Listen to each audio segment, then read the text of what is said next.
Hey, salut à tous, j'espère que vous allez tous bien et aujourd'hui donc on va parler des familiers. Première chose à savoir, c'est qu'il faut être niveau 75. Du coup j'ai déjà préparé mon petit compte. Comme c'est le week-end XP, ça va aller très vite normalement. Hop, voilà, parfait.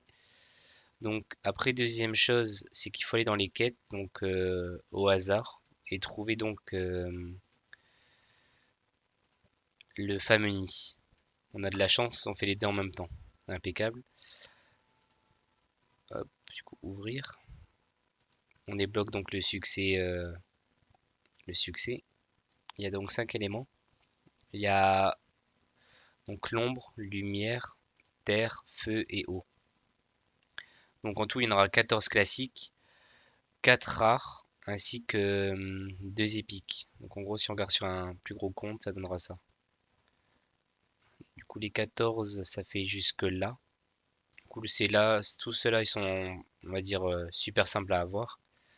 Après, de Pharamomie à Ténébrator, c'est un peu plus dur. Et les deux là, c'est vraiment les épiques, donc avec un peu plus de difficulté au niveau de l'obtention.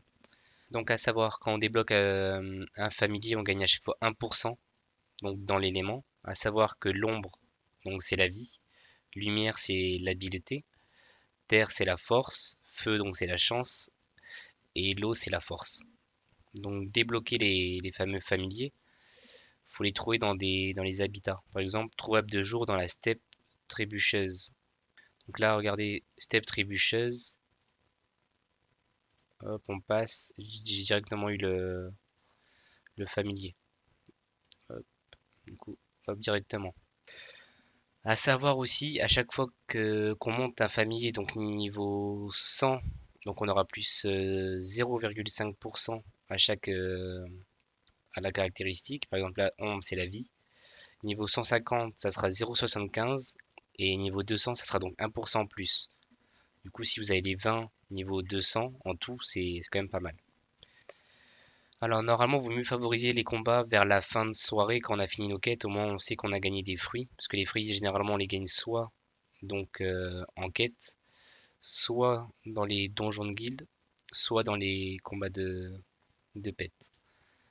Donc, vous voyez, hop, une petite prune par exemple. Du coup là, je pourrais donner ma prune à ce familier-là, sauf que c'est pas du tout dans mon intérêt en fait. Il y a un ordre précis à choisir les familiers pour essayer de débloquer le 20e le plus rapidement possible. Donc c'est très simple. Donc moi d'abord pour l'ombre, j'ai pris directement le troisième. Pour ensuite débloquer Vampirix, Crâne d'œuf, pour ensuite prendre Cobrator. Donc là j'ai aussi pris le troisième. Du coup là 13e, 18e et le 20e.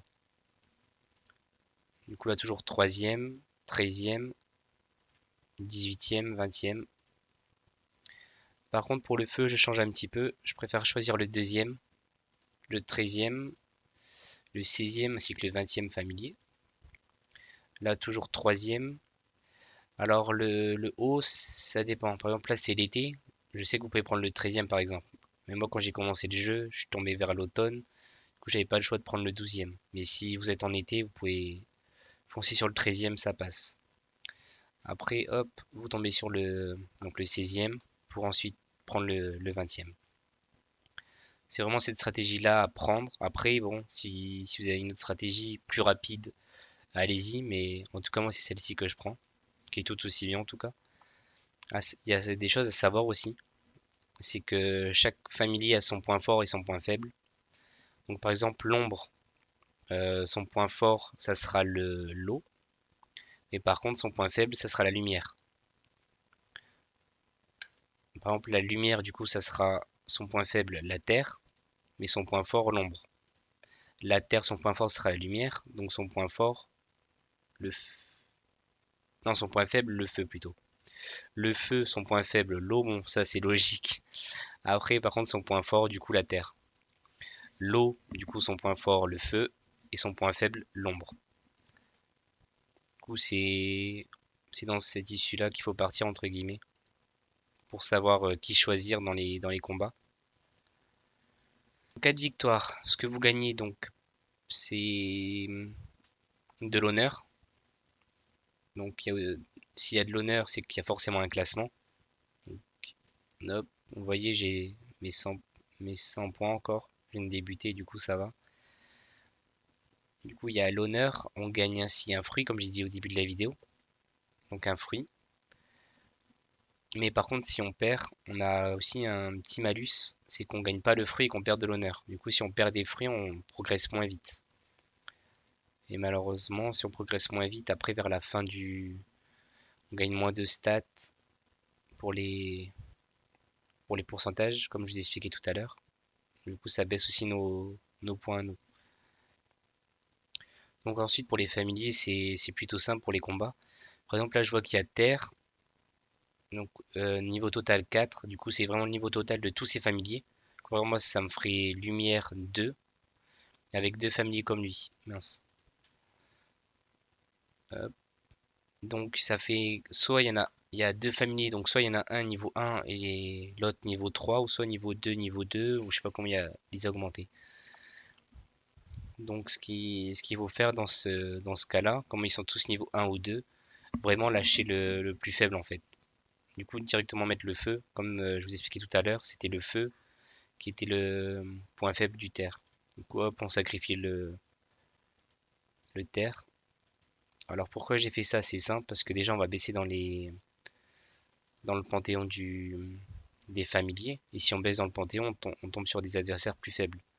Du coup, adversaire plus faible, ça veut dire qu'on a des chances de gagner. Par exemple, là, hop, le monsieur, il y a terre, un familier, niveau total 1. Du coup, je peux gagner assez facilement. Du coup, voilà, voilà. J'espère que ça vous aura plu. Si vous avez des questions, n'hésitez pas à poser dans les commentaires et tchuss.